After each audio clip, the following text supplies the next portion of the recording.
Olá, bem-vindos ao Portal de Luz. A perda de alguém que nós amamos é sempre um desafio, até mesmo para quem crê na vida após a morte, porque ficamos sem o convívio amoroso com aquela pessoa, sentindo um grande vazio, mesmo que nós estejamos confortados pela crença na continuidade da vida após a morte. Que dirá para aqueles que ainda não acreditam nessa possibilidade. Mas o luto, independente das crenças pessoais de cada um, merece atenção e acolhimento. Nós vamos falar sobre isso no programa de hoje, inspirados num artigo do geriatra da AME Brasil, o Dr. Luiz Gustavo Mariotti. Mas antes nós vamos ouvir juntos por Chico Xavier. Oração pelos entes queridos. Senhor Jesus, concedeste-nos os entes queridos por tesouros que nos emprestas. Ensina-nos a considerá-los e aceitá-los em sua verdadeira condição de filhos de Deus, tanto quanto nós, com necessidades e esperanças semelhantes às nossas. Faze-nos, porém, observar que aspiram a gêneros de felicidade diferente da nossa, e auxilia-nos a não lhes violentar o sentimento em nome do amor, no propósito inconsciente de escravizá-los aos nossos pontos de vista.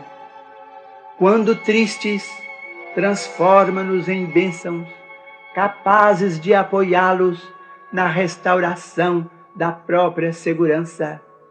E quando alegres ou triunfantes, nos ideais que abraçam, não nos deixes na sombra do egoísmo ou da inveja, mas sim ilumina-nos o entendimento, para que lhes saibamos acrescentar a paz e a esperança. Conserva-nos no respeito que lhes devemos, sem exigir-lhes testemunhos de afeto ou de apreço em desacordo com os recursos de que disponham. Auxilia-nos a ser gratos pelo bem que nos façam, sem reclamar-lhes benefícios ou vantagens, homenagens ou gratificações que não nos possam proporcionar. Esclarece-nos para que lhes vejamos unicamente as qualidades, ajudando-nos a nos determos nisso, entendendo que os prováveis defeitos de que se mostrem ainda portadores, desaparecerão no amparo de tua bênção. E se algum dia viermos a surpreender alguns deles em experiências menos felizes, dá-nos a força de compreender que não será reprovando ou condenando que lhes conquistaremos os corações, e sim entregando-os a ti através da oração, porque apenas tu, Senhor, podes sondar o íntimo de nossas almas e guiar-nos o passo para o reequilíbrio nas leis abençoadas de Deus. Recentemente, o Dr. Luiz Gustavo Mariotti, médico geriatra com atuação em medicina paliativa e coordenador do Departamento de Cuidados Paliativos da Associação Médico Espírita do Brasil, trouxe uma história verdadeira e muito comovente para relatar na Folha Espírita. Ele contou sobre uma equipe de cuidados paliativos que havia cuidado de um jovem de 18 anos de idade com uma doença oncohematológica muito grave. O rapaz tinha passado por simplesmente 8 diferentes linhas de tratamento, mas ainda assim passou a apresentar piora da doença. Ele, inclusive, passou o último ano de sua vida longe da cidade em que morava, longe dos amigos, porque ele e os seus pais se mudaram para outro estado para conseguir fazer os tratamentos. Houve períodos em que ele ficou bem, mais ativo, com mais energia, fez os seus hobbies, aproveitou todo o tempo possível para ler, para ver filmes, para passear. E os seus pais aproveitaram esse período também para aprender a ressignificar muitas coisas nas suas vidas. Certo dia, o pai do jovem falou assim para o médico: eu jamais desejaria nem ao meu pior inimigo que ele atravessasse um período de tanta dor como o que eu estou passando. E era, na verdade, frequente que os pais trouxessem para a equipe médica desabafos como esses. Ele não merecia passar por isso. Há pessoas tão más nessa vida e bem ele, que era tão bom. Eu gostaria que essa doença pudesse ter atingido a mim ao invés dele. E assim por diante. Nas suas últimas semanas de vida, a percepção da finitude foi ficando mais clara, mais evidente, e a busca por explicações existenciais foi aumentando. E os pais continuavam a se perguntar: por que tudo isso? E certo dia os pais perguntaram a um dos médicos qual era a religião dele, porque eles e o filho eram católicos, mas os pais eram abertos a outras crenças. E o médico respondeu que era espírita. E eles disseram que simpatizavam com a doutrina espírita. E a mãe, de bate-pronto, perguntou como então o espiritismo poderia explicar toda aquela dor, por que tanto sofrimento, um filho deles ter que perder a vida tão jovem. E de forma muito cautelosa o médico explicou que o espiritismo entendia Deus como um pai amoroso, uma inteligência que possuía amor incondicional por todos nós, uma justiça plena para com todos os seus filhos por igual. E Deus não pune ninguém, não escolhe quem vai sofrer ou quem não vai sofrer. E, portanto, as doenças seriam sempre uma oportunidade de aprendizado quando vivenciadas com resignação, com fé, e que elas, as doenças, apareciam sempre com uma finalidade útil de ajustamento do nosso comportamento perante as leis de Deus, segundo ações que tivéssemos realizado no pretérito. E o médico em seguida falou que o espiritismo também acreditava na sobrevivência da alma após a morte do corpo físico, na reencarnação. E, enfim, que voltaríamos após a morte para uma outra pátria, onde familiares já falecidos talvez pudessem estar presentes para nos ajudar no processo de adaptação a essa nova realidade. E assim, aos poucos, a conversa foi buscando esclarecer aquela família que tanto sofria. Mas o fato é que o luto é sempre muito difícil para todos nós, muitas vezes até mesmo para quem já possui a crença no espiritismo. E, para completar essa situação difícil, há uma cultura fortemente estabelecida na nossa sociedade de não se falar sobre a morte de forma clara, como se fosse algo que fosse melhor ser evitado de se conversar. Como se fosse algo desconfortável, que sempre fosse melhor ser evitado. E quantas famílias nós vemos, por exemplo, que ao perderem um parente, simplesmente não falam sobre o assunto, não contam a verdade para os filhos menores, porque não querem provocar um sofrimento. Sendo que quanto mais transparentes, ainda que com muita doçura, com delicadeza, nós fôssemos ao conversar com as nossas crianças nesses momentos, mais cedo nós evitaríamos dificuldades no futuro delas. Porque afinal todos nós vamos morrer e abandonar esse corpo físico. E o ser que vive consciente da finitude do corpo físico pode conseguir mais facilmente vencer apegos, vaidades desnecessárias, consumos de prazeres efêmeros, porque passa a se sentir mais consciente e responsável pelas escolhas no tempo em que está aqui encarnado. Talvez até os processos de luto também fossem um pouco menos dolorosos, caso nós pudéssemos fortalecer e vivenciar a nossa crença na vida após a morte. Hoje, de acordo com a reação de cada um de nós diante dessa perda de alguém que amamos, nós podemos encontrar processos de luto extremamente dolorosos, prolongados e complexos. A cada 100 mortes, 25% das pessoas vão desenvolver complicações no processo de luto, E o Dr. Luiz Gustavo nos deu alguns exemplos na Folha Espírita. Transtorno do luto complicado, suicídio, rupturas familiares e sociais, alterações comportamentais, perda de emprego, entre tantos outros. O apoio profissional nessa fase pode ser necessário, pode ser até crucial para evitar a deterioração da saúde daquela pessoa de luto, a reduzir também remédios sedativos quando estão sendo usados, menos preocupação com a pessoa que já morreu, menos sentimentos de culpa. O Dr. Luiz Gustavo, no seu artigo para a Folha Espírita, lembrou que o respeito ao luto é importante. E alguma prática religiosa ou busca por espiritualidade, que pode ser aquela que cada um se sente particularmente mais acolhido, sempre será uma luz que vai trazer conforto e resignação. O luto, a qualquer momento e em qualquer história de vida, deve ser vivenciado respeitando-se as condições e as crenças de cada um. O artigo completo do Dr. Luiz Gustavo pode ser encontrado no site da Folha Espírita para aqueles que quiserem acessar.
Olá, nós vamos agora ouvir a nossa amiga Sandra Marinho com o quadro Educa a Tua Alma. Olá, queridos amigos, queridas amigas. Os acontecimentos da última terça-feira na nossa cidade maravilhosa deixou todos perplexos diante de tamanho distúrbio, gerando a total falta, ausência de paz. Na minha opinião, a maioria anseia pela paz. E nos dias atuais, o que se vê em toda a parte é a falta, é a escassez dela. Apesar de saber que o homem vem melhorando ao longo do tempo, né, ao longo da história da humanidade, né, que nós não temos aquelas guerras sangrentas, a sociedade mudou em suas relações, em relação às leis de proteção coletiva e individual, nós ficamos pasmos ainda diante da crueldade e da falta de valorização da vida humana. Por isso eu gostaria de refletir com vocês sobre a paz, onde buscá-la em meio deste mundo de provas e expiações. Emmanuel, no prefácio do livro Sinal Verde, psicografado por Chico Xavier, ele faz a seguinte reflexão: todos sabemos da necessidade de paz íntima, da paz que nos patrocine a segurança. Vejam que o mentor associa a paz íntima à segurança. Se pensarmos bem de fato, se estamos em paz conosco mesmos, nós nos sentimos seguros, em paz. Continua Emmanuel. Não desconhecemos que todos respiramos num oceano de ondas mentais, com o impositivo de ajustá-las em benefício próprio. Bom, por outro lado, nos lembra Emmanuel, né, que se nós vivemos nesse circuito de mentes, de ideias, certo?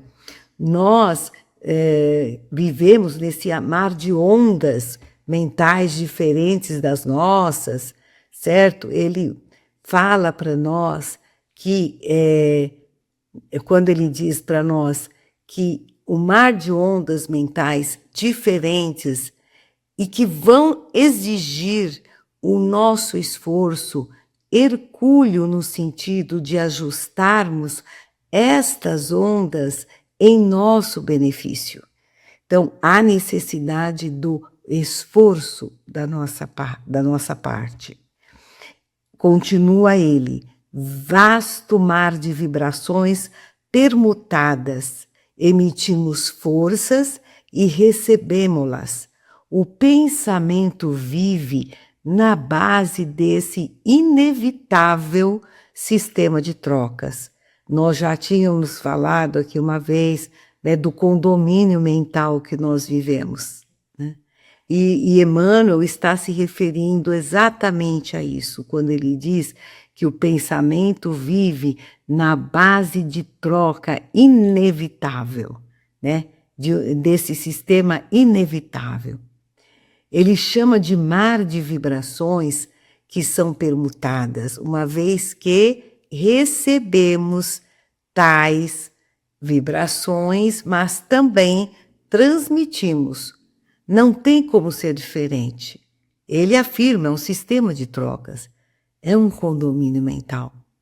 Queiramos ou não, diz ele, afetamos os outros e os outros nos afetam pelo mecanismo das ideias criadas por nós mesmos. Assim, nós afetamos os outros como os outros nos afetam. Criamos essas ideias e transmitimos. Tal movimento não é ruim por si próprio. Depende da qualidade fluídica desta troca de pensamentos.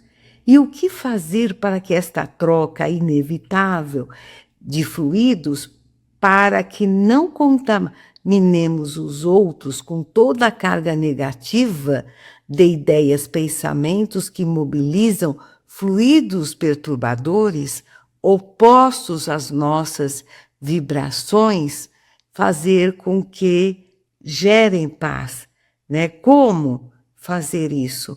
Como fazer com que a gente não contamine os outros, nem os outros nos contaminem, e da nossa parte, né, como mantermos as nossas vibrações na medida da paz. Emmanuel, então, eles nos escreve, quando se faz essa pergunta, daí o imperativo da compreensão, da simpatia, aprovação e apoio de que todos carecemos para que a tranquilidade nos sustente o equilíbrio, a fim de que possamos viver proveitosamente. Como viver proveitosamente se não tivermos paz? Paz íntima, aquela que não é negligente, né? Ela absolutamente, ela não é negligente, né? Ela em relação a tudo e a todos que nos rodeiam, né? É como alguma vez podem pensar, como viver proveitosamente se não temos paz íntima, aquela que não é negligente em relação a tudo que nos rodeia. Sabe aquela imagem de alguém em estado zen, meditando, enquanto tudo à sua volta está pegando fogo? Não é isto que o mentor de Chico propõe. A paz interior é operosa, justamente porque, sentindo-nos verdadeiramente em paz, no nosso íntimo, temos mais equilíbrio e criamos a abertura necessária para que as ideias superiores se estabeleçam em nós, capacitando-nos para o auxílio ou o enfrentamento das situações perturbadoras da paz. Vejamos o próprio Mestre Jesus, que nunca perdeu sua paz íntima, nem diante da chegada da sua crucificação, ele não ficou desesperado ou em desequilíbrio, né? Mesmo sabendo da negação, da traição de seus discípulos. Finalmente, reflitamos sobre vários versículos do Evangelho em que a paz é tema central. João, por exemplo, no capítulo 14, versículo 27, deixo-vos a paz, a minha paz vos dou, e não vou-la dou como o mundo a dá. Em Paulo aos Filipenses, nós vemos no capítulo 4, versículo 7, a paz de Deus, que excede todo entendimento, guardará os vossos corações e os vossos pensamentos em Cristo Jesus. Pensando bem, uma condição sine qua non para obtermos a paz é, sem dúvida, a fé em Deus. Mesmo que não sejamos cristãos, mas acreditar, depositar a confiança numa força superior, né? Todos os modelos de paz passam a ser perfeitos e a paz fica muito mais fácil de alcançar, essa paz interior, porque somos cientes da nossa limitação e que não conseguiremos alcançar, né? Mas, por outro lado, confiamos, né, que Deus, na sua superioridade, Ele sabe o que faz. Então, a paz, quando ela necessariamente, ela passa pela fé, independente de religião, de crença. Pensemos nisto e até o próximo encontro. E agora nós vamos ouvir o nosso amigo Maida com o Momento Doutrinário. Olá, amigas e amigos, sempre é uma alegria imensa estarmos juntos em mais um Momento Doutrinário.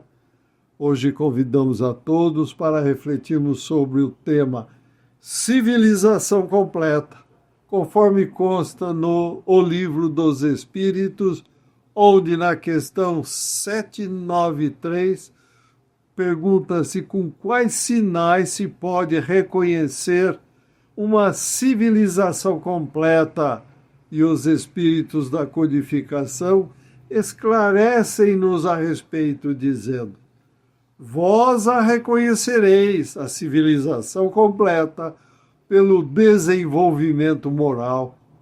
Acreditais estar bem avançados pelas grandes descobertas e invenções maravilhosas e estarem alojados e vestidos melhor do que os selvagens.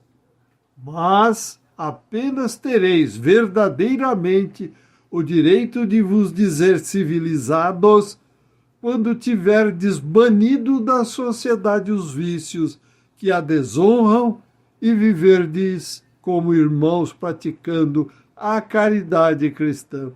Até lá, sois somente povos esclarecidos que percorreram apenas a primeira fase da civilização. E Allan Kardec complementa estas orientações dos espíritos da codificação, dizendo: a civilização tem seus graus como todas as coisas. Uma civilização incompleta é um estado de transição que origina males específicos próprios dela, desconhecidos do homem no seu estado primitivo. Mas isso não constitui senão um progresso natural, necessário, que já traz em si mesmo o remédio para o mal que provoca. À medida que a civilização se aperfeiçoa, faz cessar alguns males que gerou, e esses males desaparecerão completamente com o progresso moral.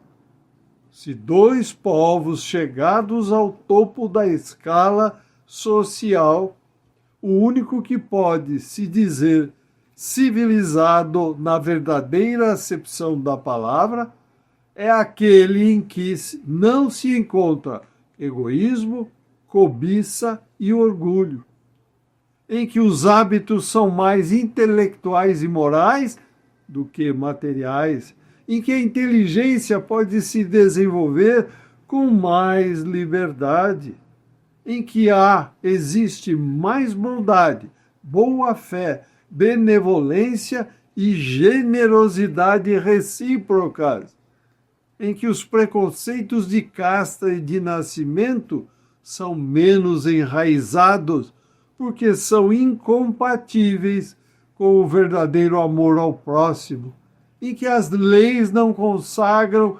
nenhum privilégio e são as mesmas para o último como para o primeiro, em que a justiça é exercida com imparcialidade, em que o fraco encontra sempre apoio contra o forte, em que a vida do homem, suas crenças e opiniões são respeitadas, em que há menos infelizes, e conclui Allan Kardec, e enfim, em que todo homem de boa vontade esteja sempre seguro de não lhe faltar o necessário.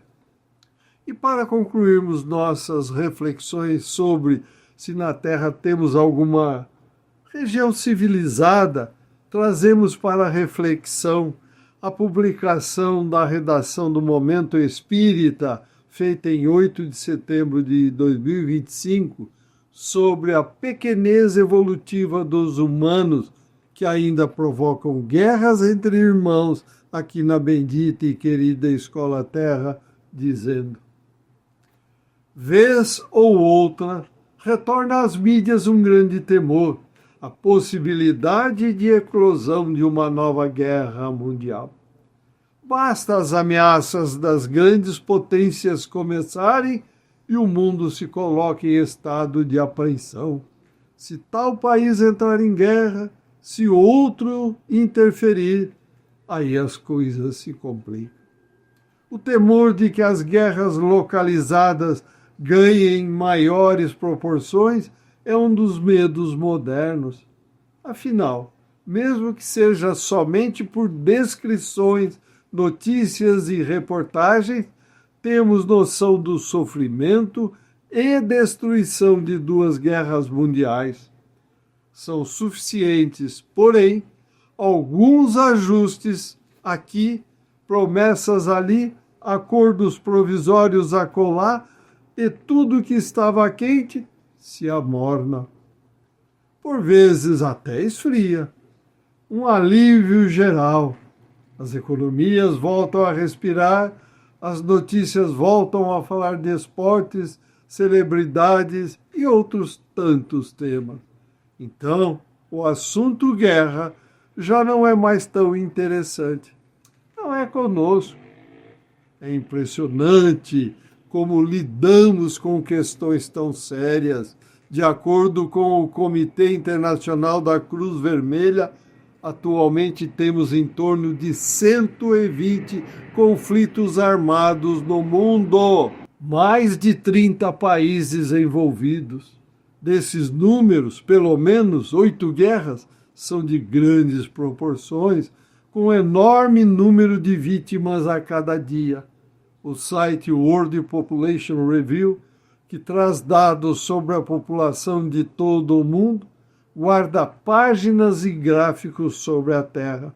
Uma delas, em particular, é estarrecedora, o que mostra o mapa mundi todo em cinza e os países que estão em guerra na atualidade ganham destaque com alguma cor. É uma visão assustadora.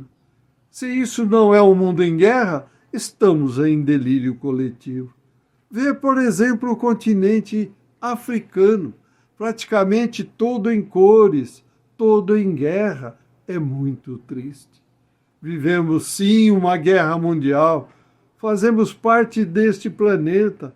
E por mais que nossa nação, especificamente, não esteja em conflito armado com nenhuma outra, não deixamos de ter responsabilidade, não deixamos de fazer parte do mundo. Como podemos saber de tudo que ocorre com nossos irmãos e pensar, ainda bem que não é comigo? Como podemos permanecer os mesmos? Como conseguimos nos manter indiferentes? Toda a guerra é mundial, pois demonstra imaturidade de todos nós, habitantes deste planeta. Como o mundo desenvolvido pode abandonar um outro continente sem estender a mão?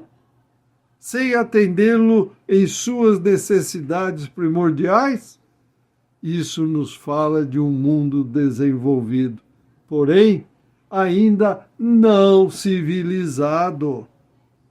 Os espíritos do bem nos asseveram: credes que estáis muito adiantados, porque tendes feito grandes descobertas e obtido maravilhosas invenções. Por que vos alojais e vestis melhor do que os selvagens? Todavia, não tereis verdadeiramente o direito de dizer-vos civilizado, senão quando de vossa sociedade houveres banido os vícios que a desonram, e quando viverdes como irmãos, praticando a caridade cristã. E conclui a redação do Momento Espírita. Até então, sereis apenas povos esclarecidos que hão percorrido a primeira fase da civilização. Pensemos nisso. Pensemos uns nos outros. Deixemos a nossa concha de egoísmo e abramos o coração para novos tempos. Amigas e amigos, o nosso estágio evolutivo atual, moral e espiritual ainda está demorando muito para entrar em consonância com as leis eternas, imutáveis e incorruptíveis criadas por Deus nosso Pai. Entretanto, Deus nos ama sempre. Há 2025 anos enviou-nos o seu representante direto, que encarnou entre nós, Jesus, o Cristo de Deus, para nos ensinar e exemplificar o que devemos fazer para crescermos e evoluirmos mental, moral e espiritualmente. o que foi confirmado então pelo Consolador prometido, a doutrina espírita em 1857, através de Allan Kardec. Entretanto, ainda pouquíssimos de nós estamos efetivamente colocando tudo em prática no dia a dia da vida. O progresso dos mundos não para. Então, ou crescemos pelo amor, ou cresceremos pela dor, disse o Espírito Emmanuel através de Francisco Cândido Xavier no livro Plantão de Respostas Pinga Fogo 2. Por volta de 2057, estaremos no mundo de regeneração. Então, meus amigos e amigas, está em nossas mãos a escolha dos caminhos a serem percorridos por todos nós. Convidamos a todos para trabalhar, fazendo sempre o bem, sem olhar a quem e sem questionamentos, seguindo sempre os ensinamentos e exemplos de Jesus, nosso mestre, modelo e guia da humanidade. Agradecemos a todos pela companhia e os convidamos para que continuem a acompanhar o Portal de Luz e que compartilhem esses nossos estudos nas redes sociais. Desejamos muita saúde, paz, equilíbrio e amor do coração. Até o próximo encontro. Boas reflexões, um forte abraço. Fiquem com Deus. Estamos terminando o nosso programa de hoje por aqui. Espero que tenham gostado e gostaríamos de pedir para que compartilhem o link com seus amigos, com seus familiares, para ajudar a divulgar a mensagem espírita que leva paz, entendimento e luz para todos nós e para toda a humanidade. Muito obrigada e até a próxima semana.